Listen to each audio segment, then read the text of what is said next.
Quando alguém falar para você, eu não vou lá, porque o povo grita, aí você pergunte para a pessoa qual é a definição da palavra clamor. Clamar é chamar em alta voz, é gritar. Não existe uma definição branda para clamar. Clamar é para quem está no fundo do poço. Clamar é para quem está desesperado. Clamar é para aquele que está enquadrado no Salmo 21. Eu elevo meus olhos para os montes, e de onde me virá o socorro? O meu socorro vem do Senhor, que criou os céus e a terra. É quando você está no fundo do poço e olha para os lados e não vê ninguém para te ajudar. Para baixo não tem escape.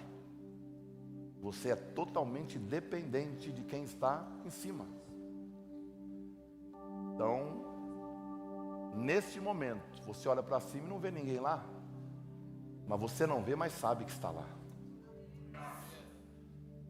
E aí, para você ser atendido, basta clamar.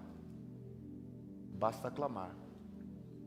E eu sei, e falo com toda a convicção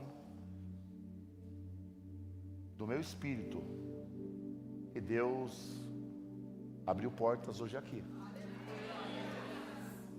Que Deus realizou milagres hoje aqui. E nós vamos ouvir o que Deus fez aqui. Você crê nisso? Mateus capítulo de número 27, versículo 38.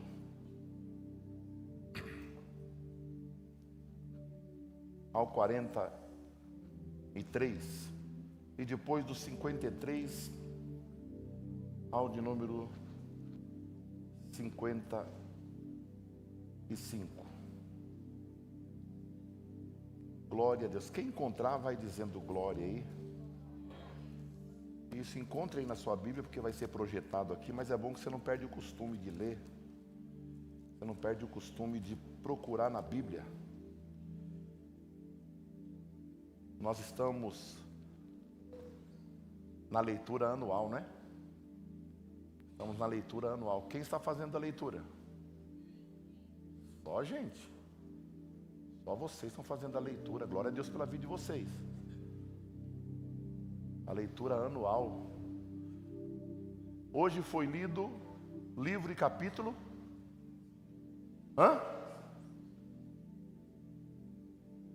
E aí, gente? É que tem gente que deixou para ler depois do culto. Estou entendendo. Mas vamos lá. Hoje, capítulo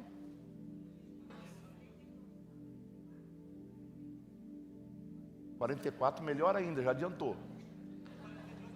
É isso aí. Tá? Gênesis 42 a 44 hoje. Então, se você não está lendo, fazendo a leitura, dá tempo ainda de começar. Você amanhã lê uns 5 capítulos, depois da manhã mais 5, daqui a pouco você está, antes de terminar o próximo livro, que é Êxodo, você está nos alcançando. Mas pastor, eu não tenho o plano de leitura. Converse com um dos voluntários, passa o WhatsApp que a gente envia para você. Tá ok? Voluntário, qualquer voluntário que você perguntar, passa o WhatsApp, fala do plano de leitura, eles vão me entregar e nós vamos enviar para você. Tá ok? Nós vamos ler a Bíblia mais uma vez esse ano aqui, só que esse ano não tem comentário, tá? Antes da pandemia, nós fizemos a leitura da Bíblia em 180 dias. Só que todos os capítulos eu comentei. Fiz o comentário. Mas é muito trabalho. Muito trabalho. Não é? E nós tínhamos 100 membros. Hoje não dá mais. Não é? A correria é grande. Mas estamos fazendo a leitura. E ler Bíblia não é perder tempo. Ler Bíblia é alimentar o espírito e a alma. Ler Bíblia é um presente de Deus, irmão. Presente de Deus. Cada coisa linda que tem nessa palavra, coisa extraordinária. Versículo 39, a seguir diz assim: e os que passavam blasfemavam dele, meneando a cabeça, e dizendo: tu que destróis o templo e em 3 dias o reedificas, salva-te a ti mesmo, se és o Filho de Deus, e desce da cruz. E da mesma maneira, também os príncipes dos sacerdotes com os escribas e anciãos e fariseus, escarnecendo, diziam: salvou os outros, e a si mesmo não pode salvar-se. Se é rei de Israel, desça agora da cruz e creremos nele. Confiou em Deus, livre-o agora, se o ama, porque disse: sou filho de Deus. Versículos 53 ao 55. E saindo dos sepulcros, depois da ressurreição dele,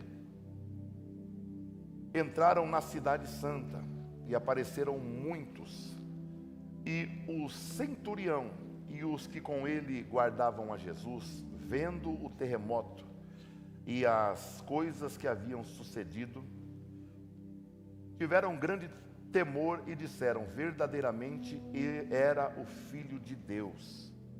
E estavam ali, olhando de longe, muitas mulheres que tinham seguido Jesus desde a Galileia para o servir. Amém? Estamos dentro de um contexto da crucificação. A crucificação está registrada nos 4 evangelhos. Ou melhor, no evangelho de Jesus, como escreveu 4 escritores, que evangelho é só um. Mateus, Marcos, Lucas e João registram a questão, o momento da crucificação. E o texto é claro em dizer que várias pessoas estavam ali, pois se tratava de um mega evento. Afinal de contas, alguém que, segundo eles, era um falso profeta, um lunático, ou o maior dos mentirosos.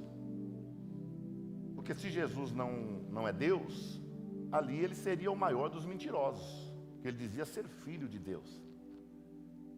E essa era a maior blasfêmia que uma pessoa poderia dizer naquela ocasião. Pois para os judeus, isso era inaceitável. Porque até hoje um judeu, ele crê que Deus é um só, é uma pessoa. E a Bíblia deixa claro que Deus é um só, entretanto em 3 pessoas: Pai, Filho e Espírito Santo. Então um judeu jamais aceitaria alguém dizer que também era Deus. Para um judeu, somente Deus poderia perdoar pecados. Para um judeu, somente Deus pode perdoar pecados. Mas Jesus disse para um homem diante de vários escribas e doutores da lei: perdoados estão os teus pecados. Em Marcos capítulo de número 2. E na cabeça deles, eles começaram a falar: quem ele pensa que é, que pode perdoar pecados? Só Deus pode perdoar. Eles não viam Jesus como Deus.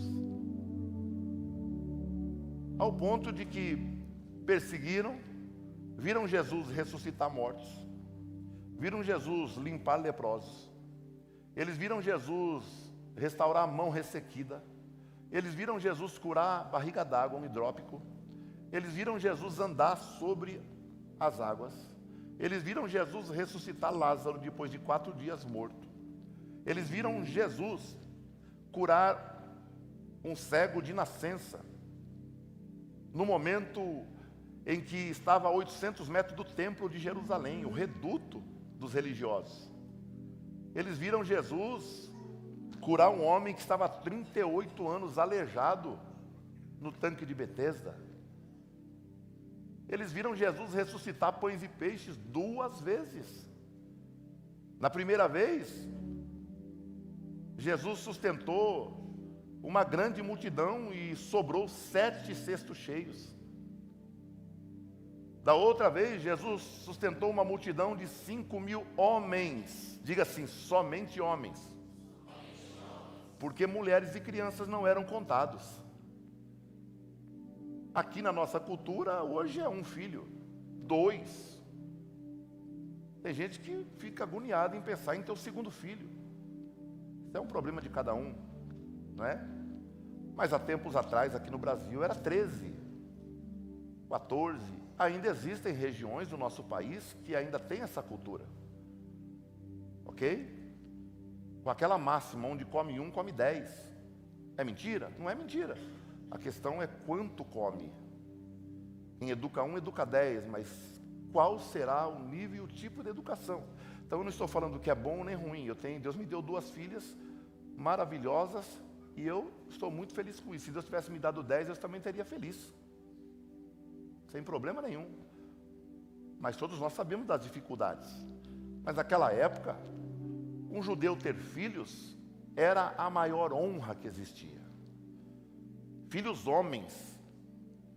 Até hoje um judeu que segue ao pé da letra a Torá, que são os 5 primeiros livros da lei, até hoje para um judeu, quando nasce uma filha mulher, para um judeu ortodoxo, aquele que segue ao pé da letra, não é motivo de alegria.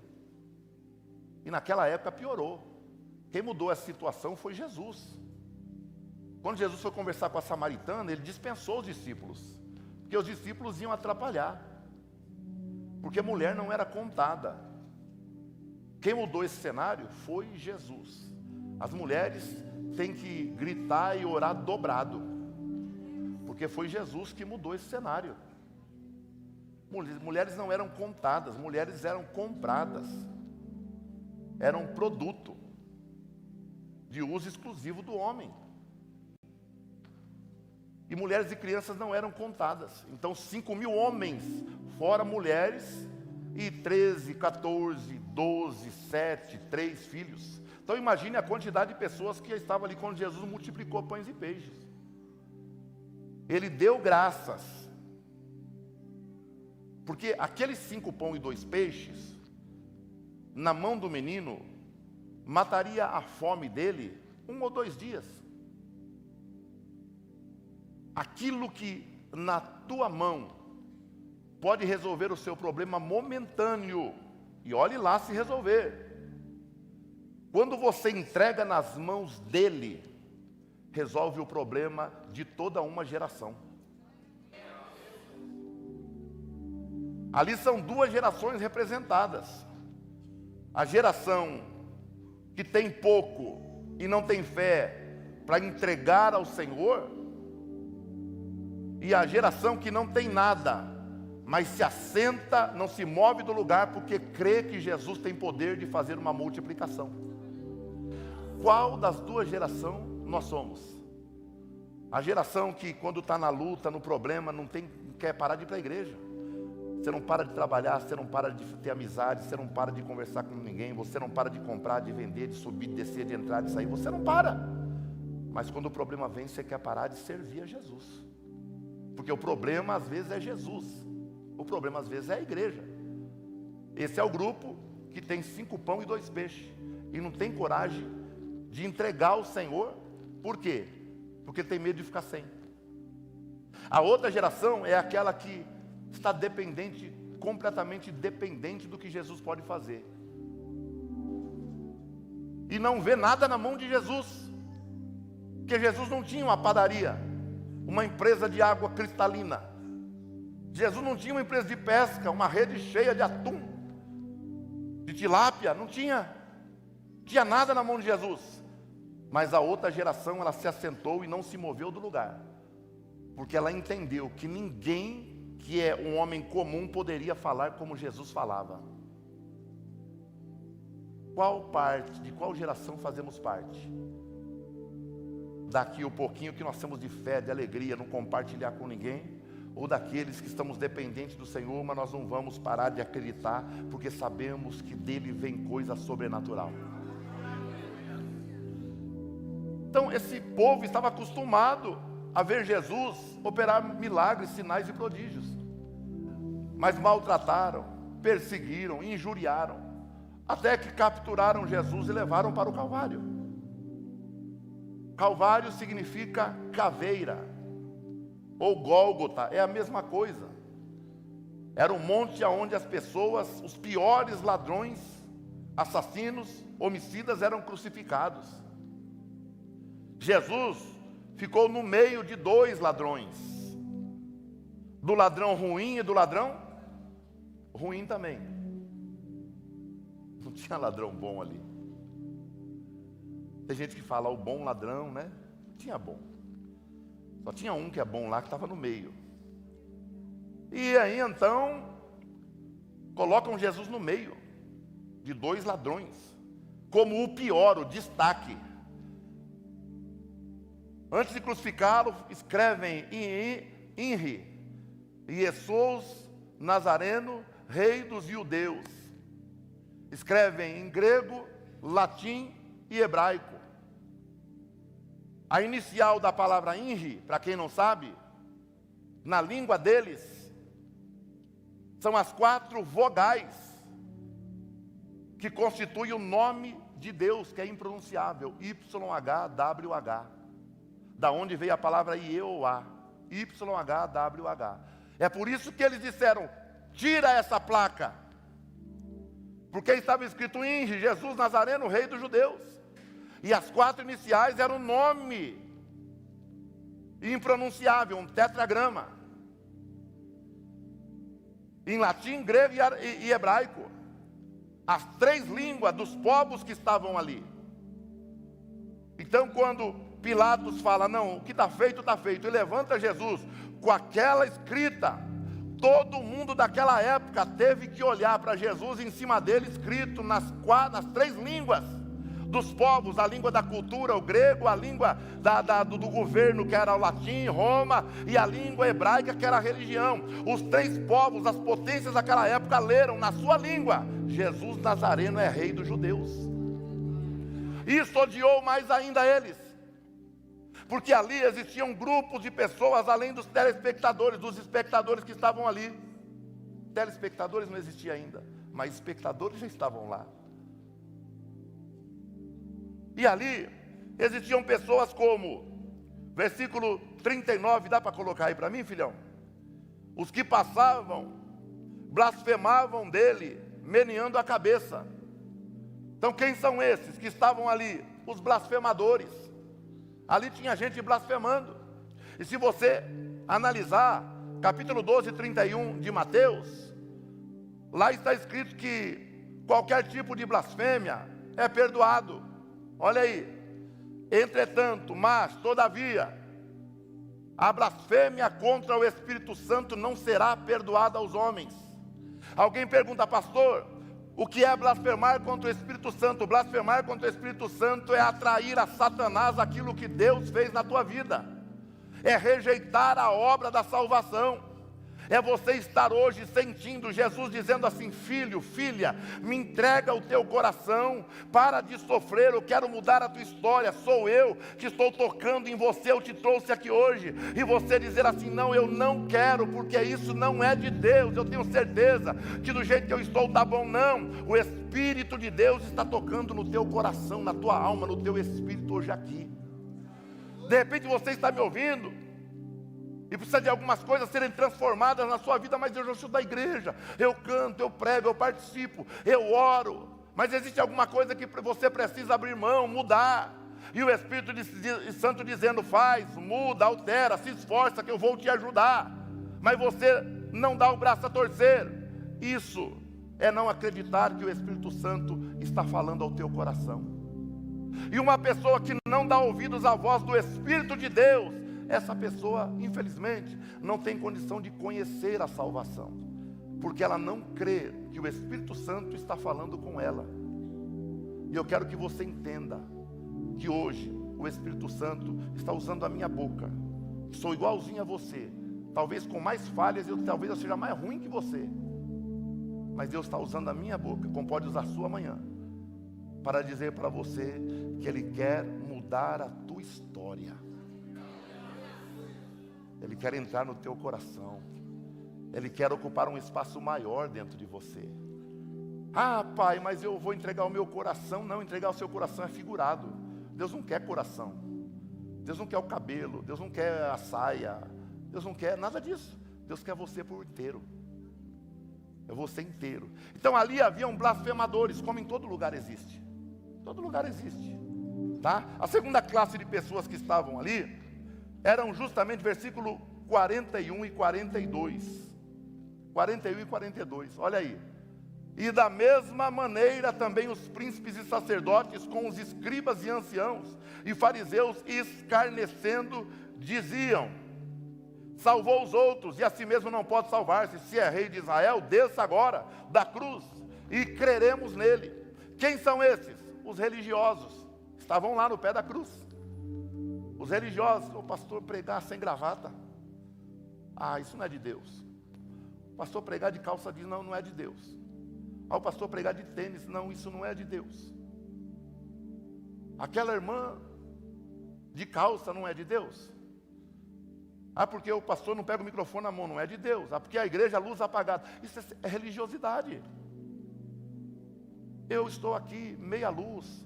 Gente, eu não estou suando porque eu estou com calor, mesmo com o ar ligado, mas a minha alma está fervendo porque eu estou sentindo a presença de Deus. Então não são essas questões que vão definir se você é crente ou não, se a igreja é ou não. Você tem que entender que uma igreja verdadeira, ela tem por base a Bíblia e só a Bíblia. Uma falsa igreja, uma falsa doutrina, ela usa 4 operações. Diga quantas? 4 operações. Uma igreja falsa, ela usa a operação de adição. Além da Bíblia tem que ter mais alguma coisa. Ela usa a operação chamada subtração. A Bíblia só funciona algumas partes, então tem parte que não serve. Uma igreja, uma doutrina falsa, ela também multiplica, sabe? Ela potencializa. Eu estou pregando e de repente eu preciso de outros, sabe? Outros termos e outras ajudas para poder acreditar, porque só aqui não dá, eu tenho que buscar livro, autor, quem disse, quem não disse. Irmão, eu não estou preocupado com o que Martinho Lutero disse, o que João Wesley disse, tudo é muito bonito, mas para nós o que importa é o que a palavra diz. É isso que muda a vida do ser humano. É a palavra que tem poder de nos transformar, de mudar a nossa história. E a outra é a subtração, a divisão. Sabe? Uma parte serve, outra parte não. Uma parte serve, outra parte não. Não, que o Antigo Testamento não serve para nada. É claro que serve, senão não estava aí. O Antigo Testamento, ele não fala sobre salvação, mas ele apresenta Cristo como o Salvador desde Gênesis. O Antigo Testamento tem ensinamentos para a gente. Viver melhor, se obedecer eu vou prosperar, viver melhor. É evidente que o Novo Testamento fala da salvação. E lá estavam também religiosos, que olham para o que está fora, ao que está dentro, valorizam o que está fora, o que está dentro. Vivem de aparência, cuidam do exterior, como Jesus disse: vocês parecem um sepulcro, cheio de azulejo por fora, mas dentro existe um defunto. Lá estavam essas pessoas, ao pé da cruz. Além dos blasfemadores, estavam os religiosos, e religião não salva ninguém. Em nome de religião, o Oriente Médio está explodindo. Desde que eu nasci, eu só ouço guerra ali, por causa de religião. Lá ao pé da cruz, versículo 54, por favor. Estavam também, 53 e 54. Põe 52 para eles entenderem bem. Olha aí, quando Cristo na cruz expira, entrega seu espírito. Quando ele diz tetelestai, ou seja, Pai, está consumado. Quando ele diz isso, olha o que aconteceu. Sepulcros se abriram. Muitos corpos de crentes santos do Antigo Testamento daquela época, que creram em Jesus, mas morreram, ressuscitaram. E saíram dos sepulcros, depois da ressurreição dele, e entraram na cidade santa. E foram vistos por muitas pessoas. Então quando Jesus expira, é sepultado, ressuscita, no momento da sua ressurreição, várias pessoas que estavam no cemitério ressuscitaram com Jesus, fazendo parte da primeira ressurreição, que também diz respeito à igreja no dia do arrebatamento. A primeira ressurreição diz respeito à ressurreição de Jesus, aqueles que ressuscitaram após a sua ressurreição, e o dia do arrebatamento da igreja, essa é a primeira ressurreição. E quem são essas pessoas? O texto fala, versículo de número 54 diz assim, olha: e o centurião e os que com ele guardavam Jesus, vendo o terremoto e as coisas que haviam sucedido, tiveram grande temor e disseram: verdadeiramente era o Filho de Deus. Quem são estes? Os impressionados, blasfemadores, religiosos e os impressionados. Quando o crente fica impressionado com o que Deus faz? Quando ele não acredita que Deus pode fazer.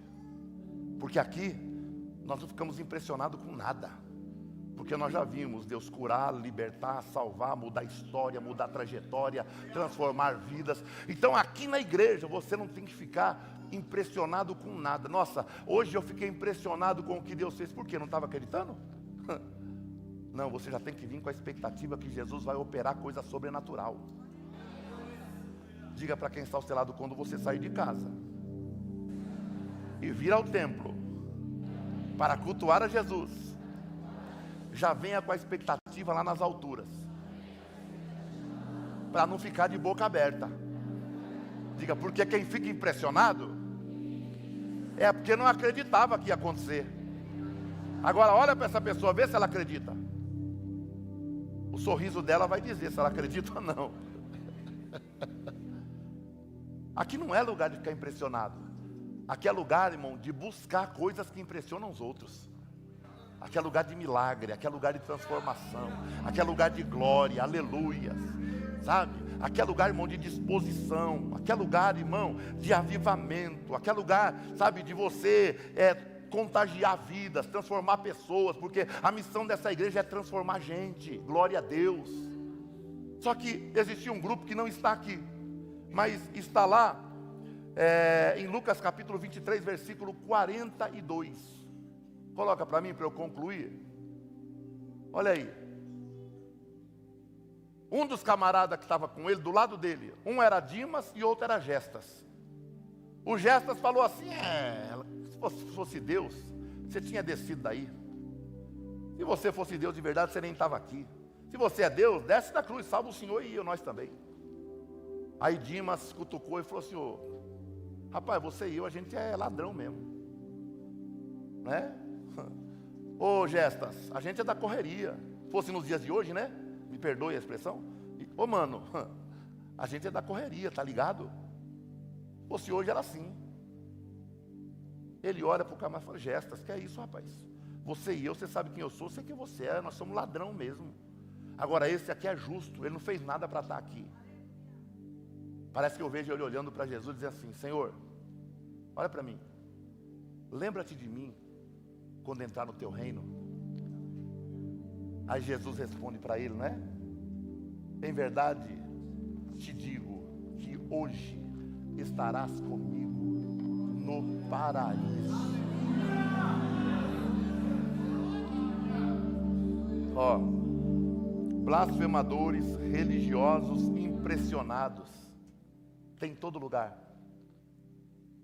Mas quer ver um povo que Deus, que Jesus procura e quer estar no meio? É adoradores. São adoradores, glória a Deus.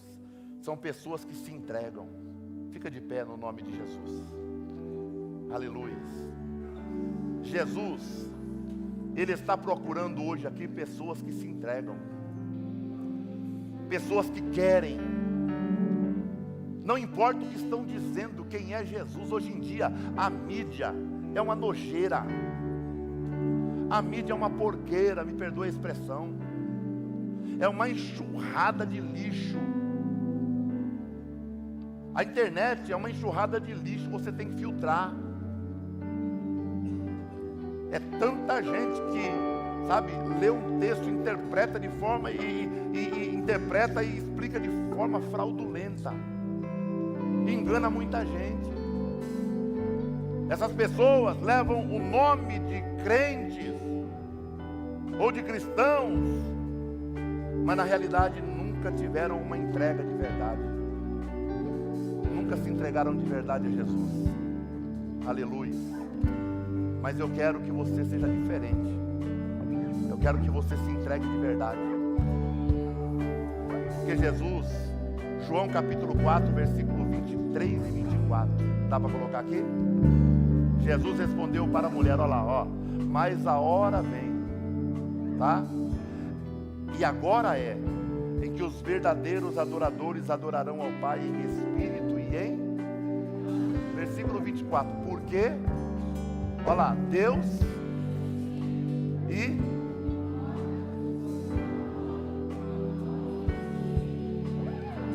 Olha aqui para mim, Jesus está procurando verdadeiros adoradores. Que legal, pastor! Será? Porque se ele está procurando verdadeiros, é porque existem falsos. Diga para quem está ao seu lado, só procura verdadeiro porque sabe que tem falso. Jesus está procurando os verdadeiros. Tem aí? Tem aqui? Tem aqui? Tem aqui também? Ó. Aí tem verdadeiro aí? Tem lá? E aí, tem? Tem aqui?